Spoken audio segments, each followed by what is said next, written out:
some time ago, and as things happen often in the House, it gets delayed.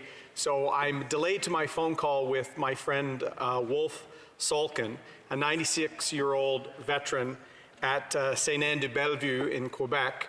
And so Wolf, if you're watching, I'll be calling you after these remarks. Wolf would inspire all Canadians, Madam Speaker. He's 96, he helped liberate the Netherlands, and now he's an advocate for veterans and his comrades at Saint-Anne-de-Bellevue, which is a hospital I helped transfer to the Quebec government as minister, and the service is not living up to the standards we expected, and we're trying to work on Wolf's concern and solve that. So I'll be with you in a moment, Wolf. The only time I dealt with cannabis as a veterans minister was as a form of treatment for veterans, but on C-93, we're looking at the expedited record suspension route for simple possession of cannabis, but it's actually an example of another fumbled element of the cannabis legalization from this government. You know, as they approach their election in the fall, that is literally the only signature issue that I think the Prime Minister can look to say, look, I kept my promise.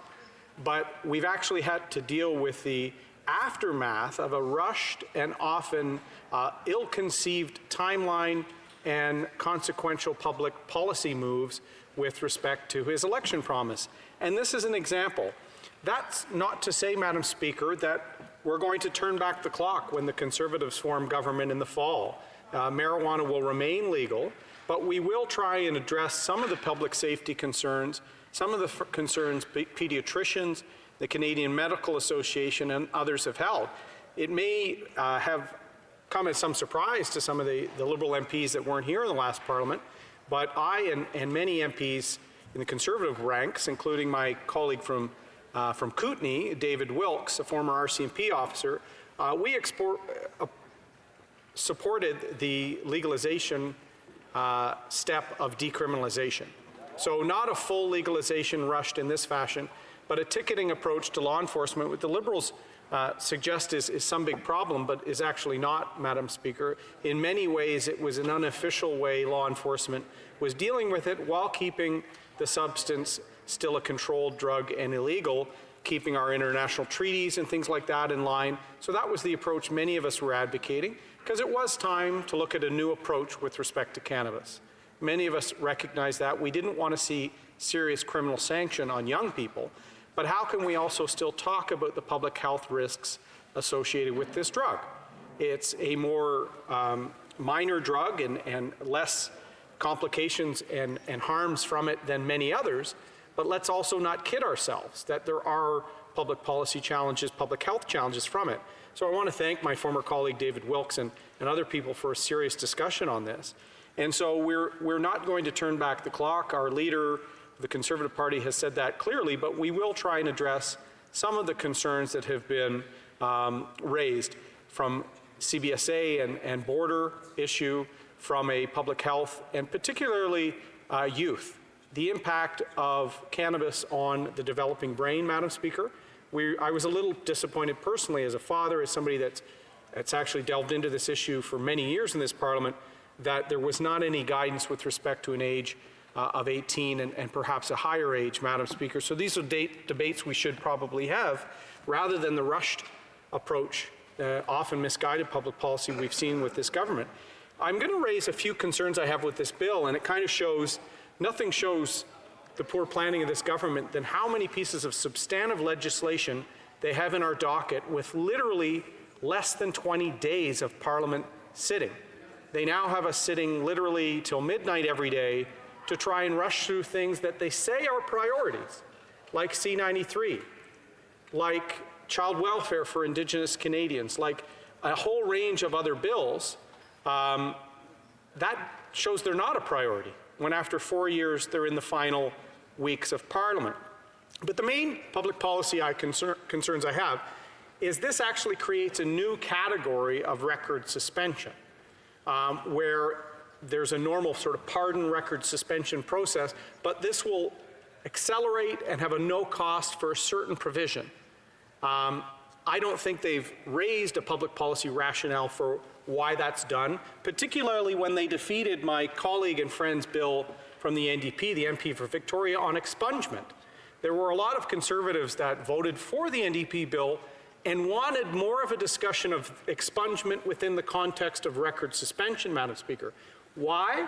Because one of the major problems with the Liberals' rush on marijuana has been the border issue.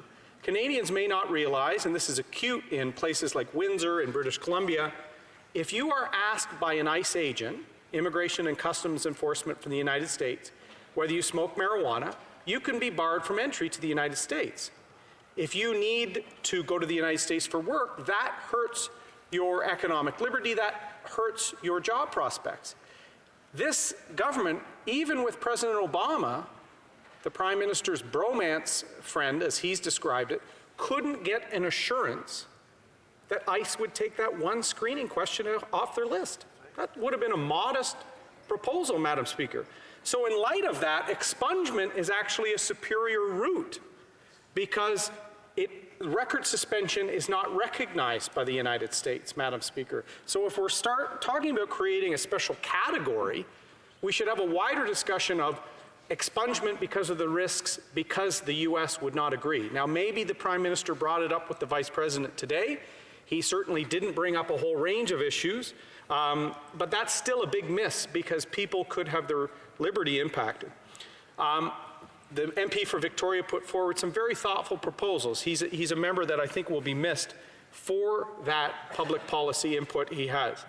A concern the Canadian Police Association has raised, which I think is very, very, very on point, is the fact that there's no ability to distinguish simple possession cases that were actually more serious cases that were pled down to simple possession. So if there's a criminal case where the Crown pled down a suspect to a simple possession charge, at the time the Crown did that, saying there will still be a criminal charge associated with this, there will still be the criminal record, therefore they're satisfied by pleading down, saving the judicial system money and that sort of thing. Well, we should probably try and pull those cases out of a one-size-fits-all approach to record suspension.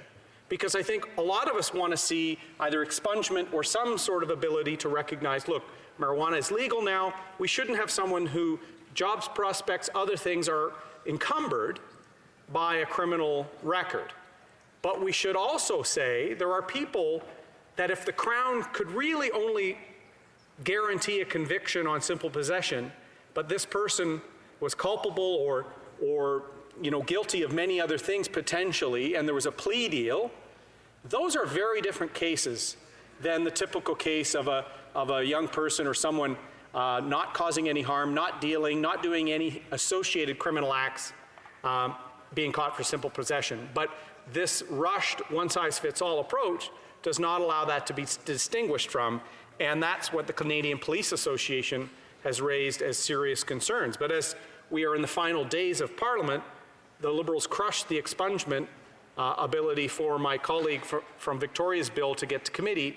We've really not had a serious discussion of the issues underlying expungement, record suspension, and really why the government seems to suggest expungement is open for other former crimes from the past, and we're really glad to see some of the past violations for sexuality and things like that removed and expunged. That's good.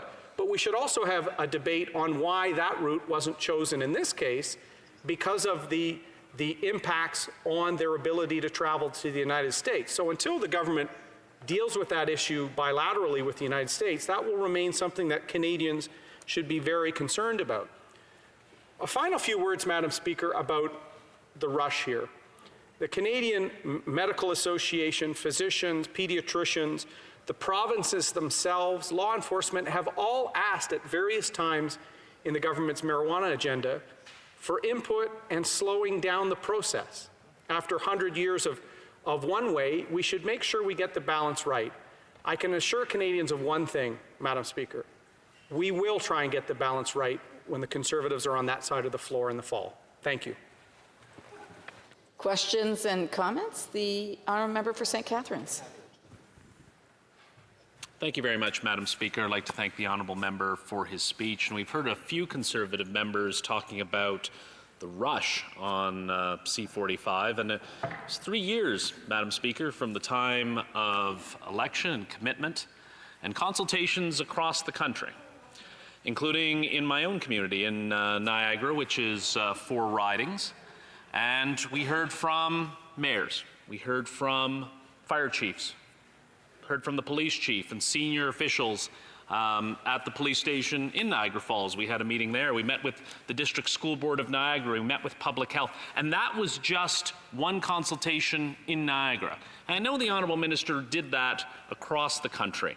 And so how can the Honourable Member stand there and call Bill C-45 a rush after 3 years? It sounds like after 100 years of prohibition, they'd like to wait another 100 more for this change to happen. So if he could explain how 3 years is a rush, I'd like to hear it. The member for Durham. Thank you, Madam Speaker. I appreciate the comment from the member from St. Catharines because it allows us to remember what his leader said when he was running for office. Now remember, most of the things they promised have since been broken or stepped away from by the government. A critical one is actually that he said he was going to respect provincial autonomy and respect the provinces.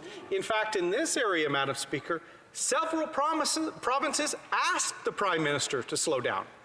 So collaborative federalism, which that Prime Minister promised in opposition, was not respected, whether it came to the carbon tax or whether it came to marijuana. I believe both the provinces of Manitoba and I think Ontario, Madam Speaker, when a premier asks, because they were putting the retail structure in place, now we have huge shortages, there's not enough supply and demand, no one was ready. We had communities, probably his, saying we don't want retail stores. There was municipal, provincial, so they just said slow down.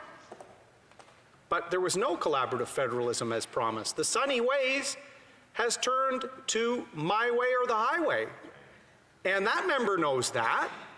He's probably at times thought about joining the Liberal Ethical Caucus over in that corner, Madam Speaker, who have not liked the way the Prime Minister has conducted himself in terms of all issues. So if a province, one of our partners in Confederation, asks on a critical piece of public health and public safety to slow down a bit, the Prime Minister should respect that. This one did not. Questions and comments? The honourable member for Guelph.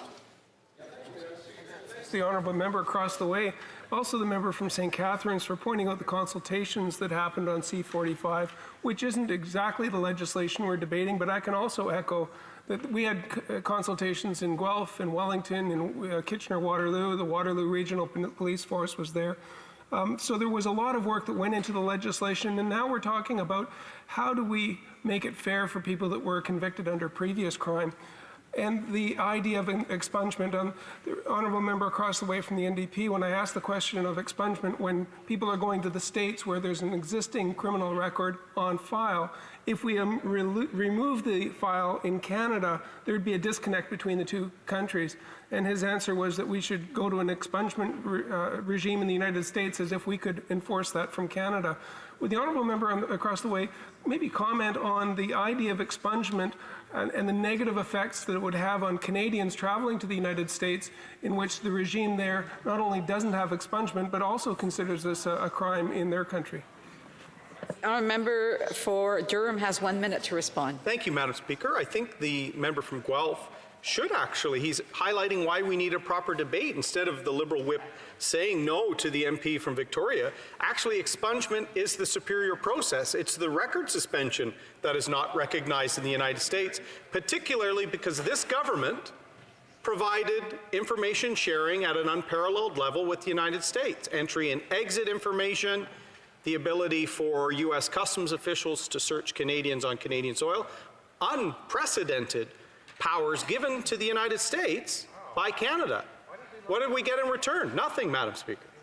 Nothing. It's been a one-way relationship between the United States and this Prime Minister, whether with Obama or Trump, Madam Speaker. So we should be looking to make sure the simplest route, and I'd say that to the member from Guelph, tell the Public Safety Minister, the simplest route is to get Immigration and Customs in the United States to take the marijuana screening questions out of the border questions. They couldn't even get that assurance, Madam Speaker. So do we think they'll get the U.S. to respect modernizing the Safe Third Country Agreement? We can't get anything done under this government.